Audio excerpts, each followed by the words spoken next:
Bueno, seguimos con la clase sobre trastornos circulatorios. Vamos a hacer un breve recorrido sobre el tema que estuvimos analizando en el video anterior, ¿sí? Para tener en cuenta cómo funcionan los trastornos circulatorios. Recordemos siempre la circulación, la función del corazón en el sistema cardiovascular, y el tipo de circulación mayor, tipo de circulación menor, ¿sí? Acá hay un gráfico explicándolo, y el intercambio de nutrientes y oxígeno que se hace a nivel capilar.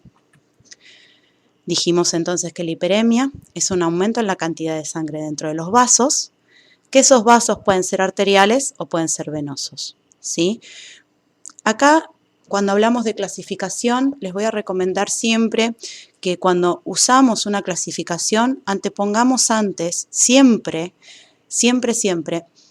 el criterio de clasificación. Entonces, si mi criterio de clasificación es el tipo de vaso que es afectado, ¿sí? Puedo estar hablando de una hiperemia activa en vasos arteriales, pero si la clasificación se basa en qué lugar o qué área es afectada, puede ser general o puede ser local, ¿sí? Acá tenemos una imagen de una hiperemia activa. En este caso, en el intestino, podemos decir que es local o generalizada en el órgano, ¿sí? Donde vemos un aumento en la coloración rojo. Y recuerden que la sangre arterial siempre tiene una coloración bien rojo intenso, rojo vivo, ¿sí? En cambio, si estoy hablando de una hiperemia de tipo pasiva, teniendo en cuenta el tipo de vaso que es afectado, y hablo de una hiperemia también, puede ser local o general, ¿sí? La hiperemia pasiva va a haber una alteración a nivel de la coloración y del tamaño del órgano. Esto es un omaso, ¿sí? Donde la coloración de la sangre carboxioxigenada, es más bien violácea, ¿sí? Violeta. Esta coloración también la van a encontrar en algunos libros como cianótica. También a este tipo de hiperemia, el tipo de hiperemia pasiva, se la denomina congestión. Seguramente en alguna bibliografía lo leerán como sinónimos, hiperemia pasiva y sinónimo de congestión. Bien, que también podría ser general. Bien, hasta aquí las hiperemias entonces. Activa, pasiva, local, general, y ahí es un poco el aspecto, es lo que les puedo transmitir mediante una imagen, ¿no? Volviendo y teniendo en cuenta el intercambio de nutrientes, vamos a hablar de un nuevo trastorno circulatorio que denominamos edema. Edema, por definición, es la presencia de líquido ceroso, traslúcido, en el intersticio, ¿sí? De cualquier tejido, cuando se empieza a acumular. ¿Cómo se puede acumular ese líquido en el intersticio? Se puede acumular debido a diferentes causas.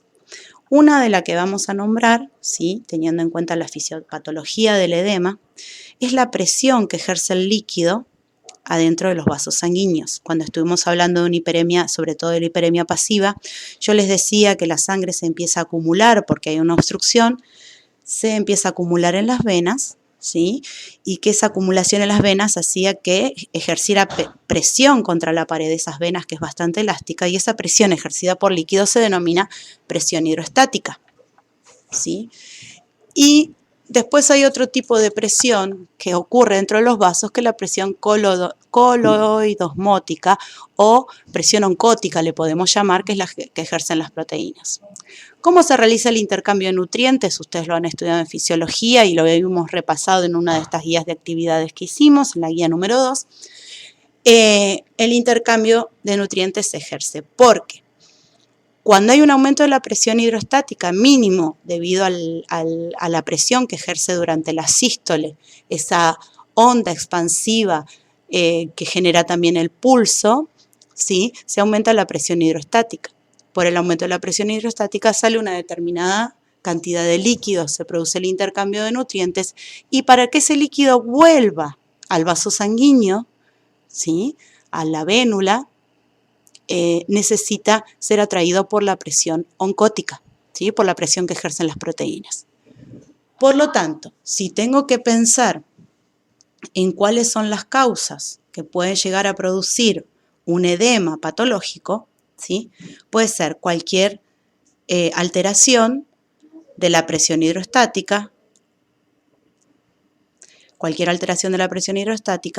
¿sí? Por aumento, por ejemplo, de la presión hidrostática, por acúmulo de líquido, en el caso de una hiperemia de tipo pasiva, tanto local como general, sobre todo lo vamos a ver en una hiperemia de tipo general, ¿sí? O una disminución de la presión oncótica, que es la que hace que regrese, ¿sí?, el líquido hacia los vasos sanguíneos.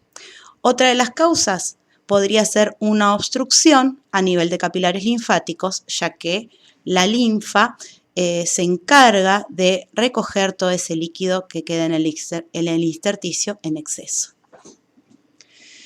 Cuando se acumula líquido, ¿sí? Acá hay una imagen, no se ve muy claramente cómo entra y sale líquido, ¿sí? Sale por presión hidrostática, vuelve por la presión coloidosmótica.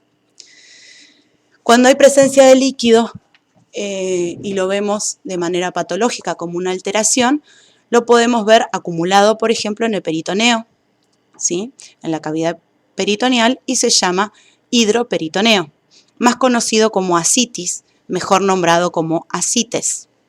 Si está acumulado en el tórax, hidrotórax.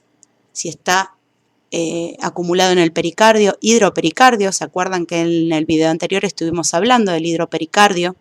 El hidropericardio lo que hace es impide que ese líquido que se acumuló impide que el corazón funcione adecuadamente.